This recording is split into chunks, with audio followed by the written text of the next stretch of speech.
Cari amici, ben ritrovati, la via dei presepi ritorna e quest'oggi siamo a Benegazzù. Siamo in compagnia del nostro caro amico Massimo Visentin, che è uno dei componenti del gruppo Amici del Presepe. Massimo, intanto ben ritrovato, buone feste, il Natale è appena passato, anche le festività stanno andando verso il termine, però noi continuiamo comunque a festeggiare. Che dire, anche voi avete, con tutte le cautele del caso, avete riaperto il presepe per dare un segno di continuità, di speranza, di amore.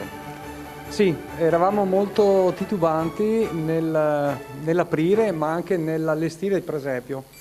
Abbiamo iniziato a settembre e man mano, sera dopo sera, insomma, siamo riusciti a concluderlo e oggi siamo ben lieti di dire che i giorni scorsi abbiamo ricevuto la visita di parecchie persone.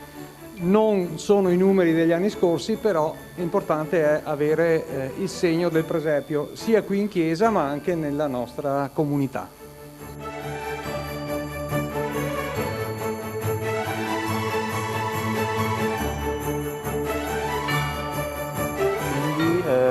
Con tutto le dovute precauzioni la gente ha capito e affluisce in maniera composta, insomma. Sì, diciamo che la gente ormai purtroppo è abituata alle distanze, alla mascherina, al Green Pass e ho visto insomma che la gente mantiene le distanze, rispetta le regole e apprezza il presepio.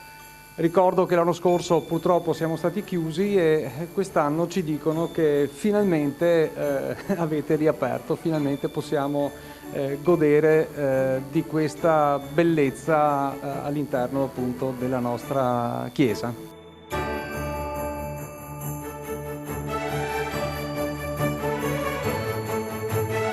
Massimo, un'unica cosa, il presepe naturalmente è visitabile negli orari di apertura della chiesa? No, allora il presepe è visitabile solo nei giorni festivi dalle 15 alle 19, naturalmente con il Green Pass e con le dovute cautele. Fino a quando? È aperto fino a fine mese, fino al 31 di gennaio. Quindi che dire, noi invitiamo i telespettatori con tutte le dovute cautele a venire anche a Benegazzù, a venire a visitare il presepe del nostro caro amico Massimo e di tutti i suoi collaboratori sì. E vi auguriamo buone feste. Tanti auguri e vi aspettiamo fino a fine mese.